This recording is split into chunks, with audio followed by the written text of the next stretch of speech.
Kumusta po kayo mga ginigiliw kong tagapakinig?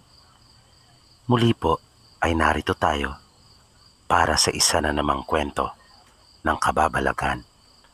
At tulad po ng dati ay hangad ko pong lagi na sana'y abutan po kayo ng pagtatangal na ito na nasa mabuti pong kalagayan, ligtas sa anumang uri ng kapamakan at karamdaman.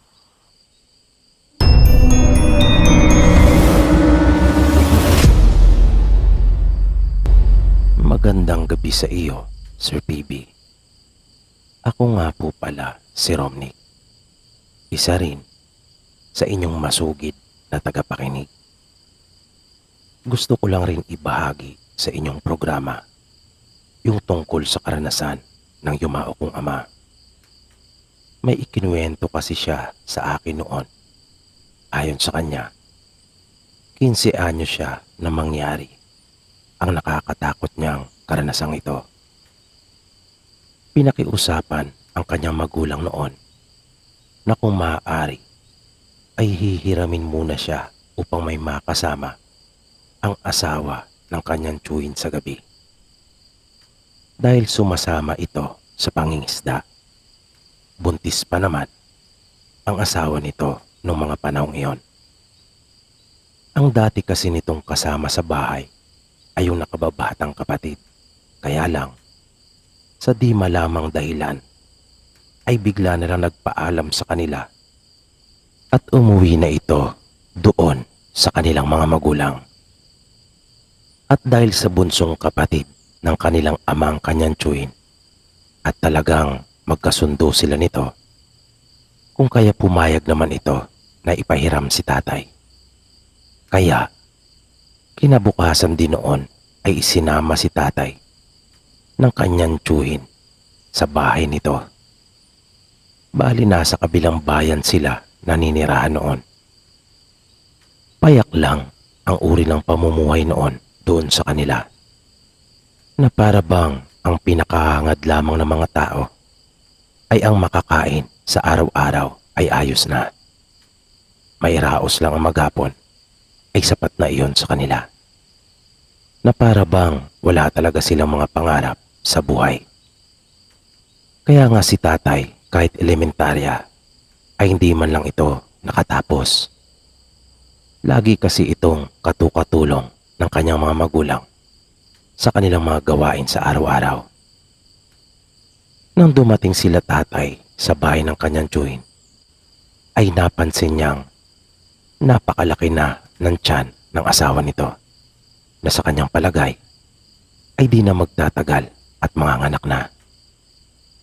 Sa unang araw niya doon ay medyo nanibago talaga siya.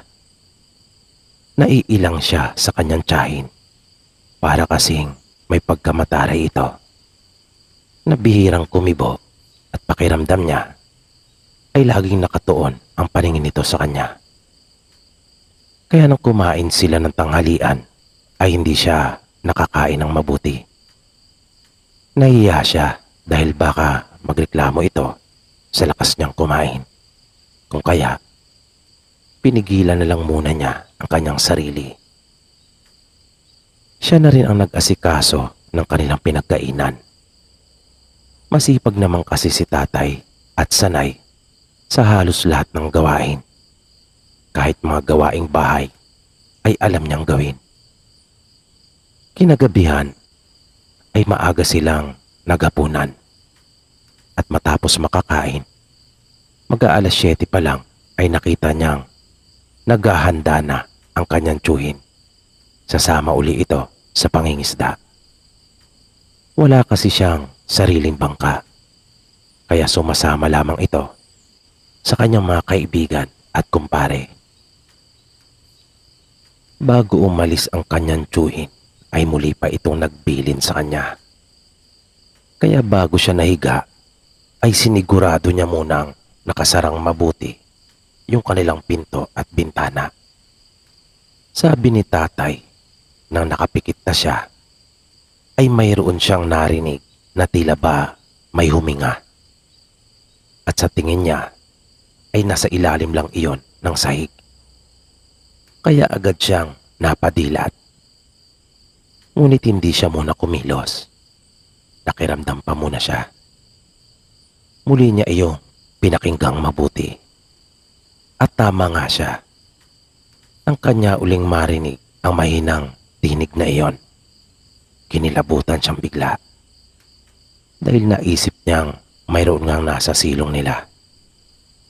Kung sino iyon o kung ano ay di pa niya masabi. Pero kung ano-ano na ang mga hindi magagandang bagay ang naglalaro sa kanyang isipan noong mga oras na iyon. At para hindi siya malata ay iniwasan niyang lumika ng kahit anumang ingay. Sa halip na tumayo ay dahan-dahan na lang siyang gumapang palabas ng kanyang silid. Naisip kasi niyang hindi siya makikita noon. Pagkat pinatay niya ang kanilang lampara bago nahiga.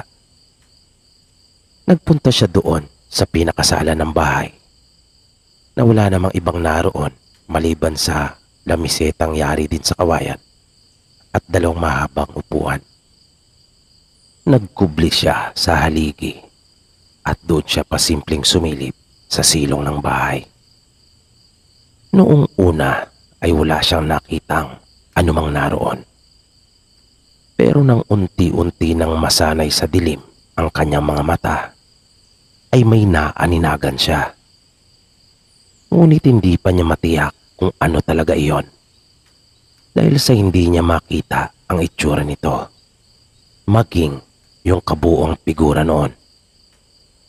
Gusto niya sanang puntahan na at gisingin ang tiyahin pero nagdalawang isip siya. Baka kasi maistorbo niya ito at mabulyawan pa siya. Kaya nanatili na lamang siya doon sa gilid ng haligi habang patuloy na pinagmamasdan kung ano yung mga susunod na gagawin nung nasa silong. Pero di nagtagal ay mas lalo pang naragdagan yung kanyang takot na nararamdaman. Nang makita niyang bigla na lamang may dalawang bagay na pumula doon sa silong. Ngunit pilit pa rin niyang pinakalma ang kanyang sarili. Hanggang sa makita niyang unti-unti na iyong lumayo at naglaho na rin yung dalawang bagay na mapupula na hinala ni tatay. Iyon marahil yung mga mata ng nilalang. Kung aswang man iyon o isang uri ng mabangis na hayop, ay di pa niya talaga masabi ng mga sandaling iyon.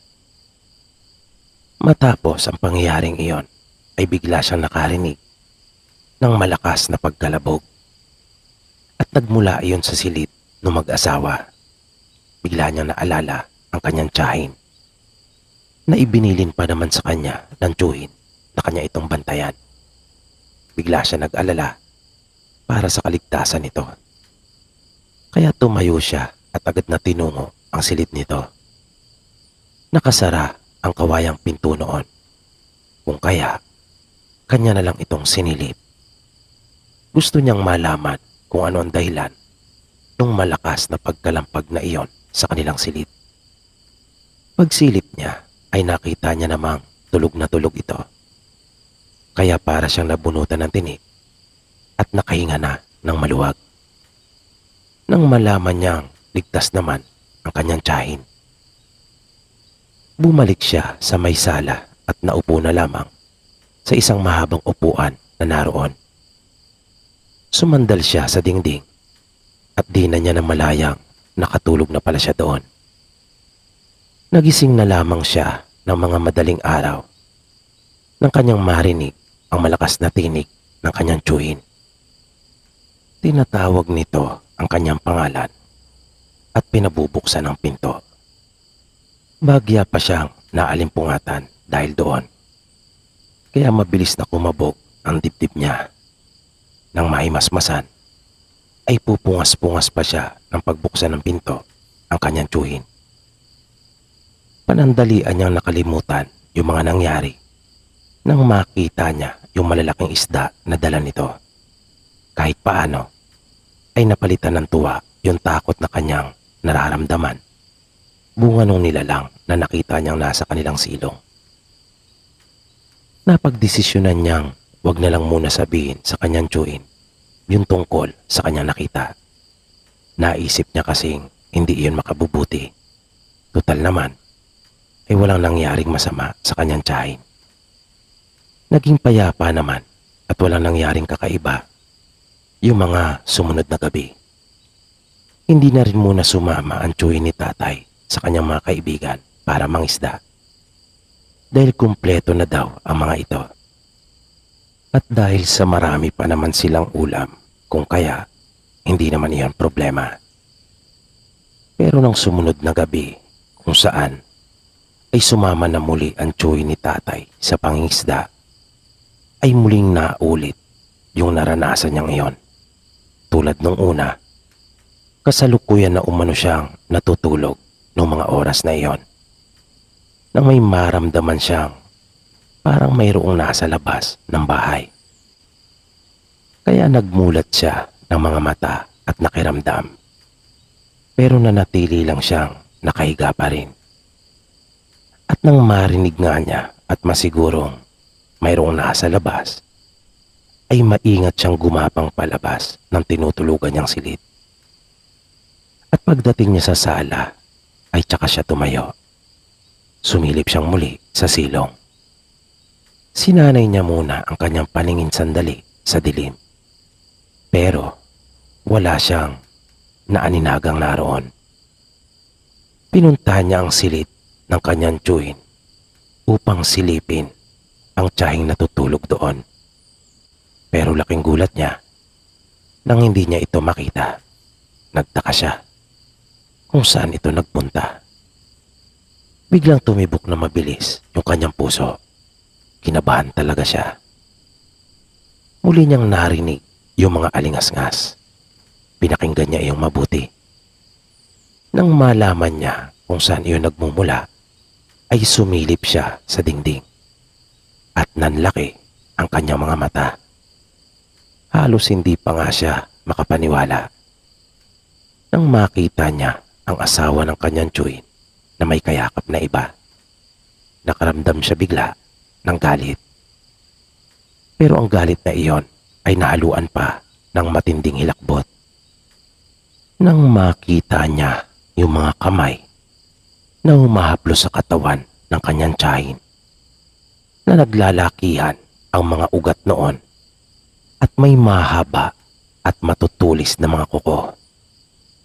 At tuluyan na siyang binalot ng matinding takot. Nang makita at malaman niyang hindi pala karaniwang tao ang kayakap ng kanyang tiyahin, isa iyong aswang, na hindi lamang ang mga kamay nito ang siyang humahaplos at yumayapos sa tiyahin niya. Maging yung mahabang dila nito ay panay din ang paglingkis. At nang pumihit pa ang mga ito, ay nakita niya yung likod ng aswang na puno ng mga balahibong nagtatayuan. Napanay din ang haplos sa malaking tiyan ng kanyang tiyahin na tila ba takam na takam. At bigla nitong pinaghiwalay ang mga hita noon. Bigla silang napasigaw pareho nang ipasok ng aswang ang isa nitong kamay at dukutin ang nasa sinapupunan. Na yung tinig ng aswang ay may halong pananabik at tagumpay. Habang yung sigaw naman ng tiyahin niya ay may halong kirot at sakit. Pero matamis na nangiti ng makaraos. At hindi na ni tatay kinaya pa ang mga sumunod na nangyari. Nang pagsaluhan nilang dalawa ang bata. Kaya mabilis na siyang umalis at iniwan na ang lugar.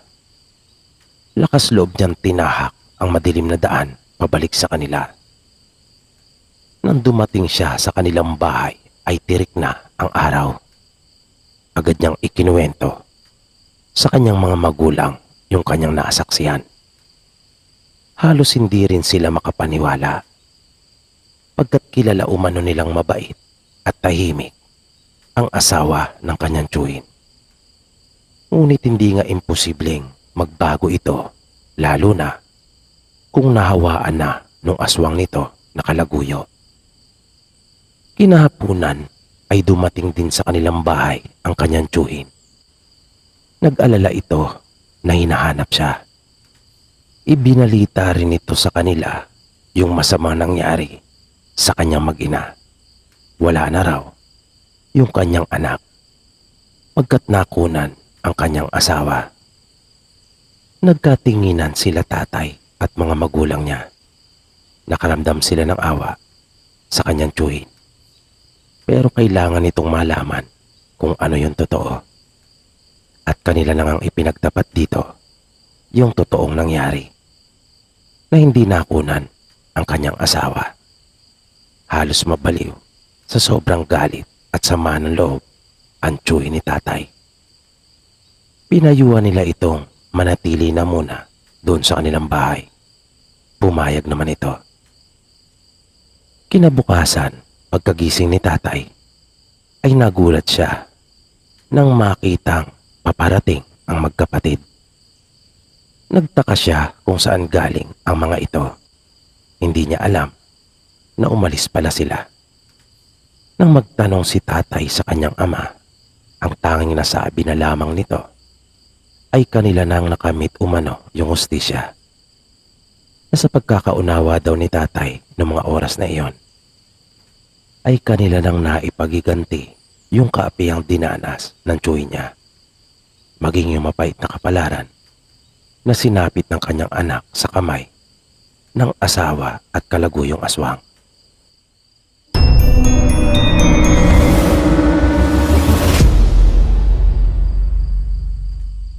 Ang kwentong babasahin ko sa inyo ngayon ay itong kay Sir J. Rasmo. Hindi kami magkakilalang personal. Tagapakinig din siya ng ating programa. Nung binasa ko okay naman kasi. Kaya hindi ko na i-edit, no? Kaya babasahin ko mismo sa inyo ngayon.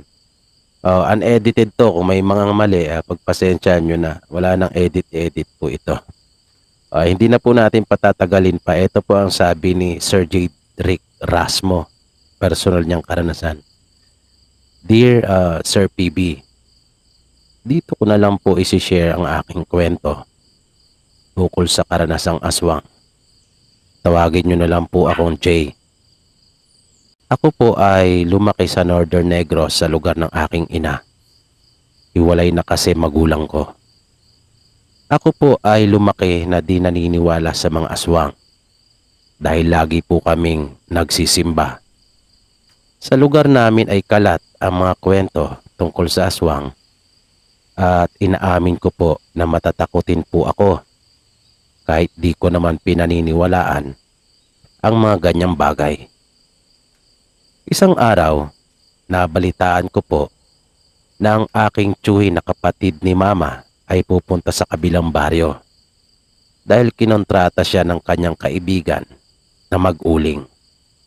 Si tiyo ko po ay isa sa pinakapaborito kong tiyuhin dahil sa wala po siyang anak at parang anak po ang turing niya sa akin. Kadalasan po sa kanyang bahay ako natutulog. Ayan, umulan pa.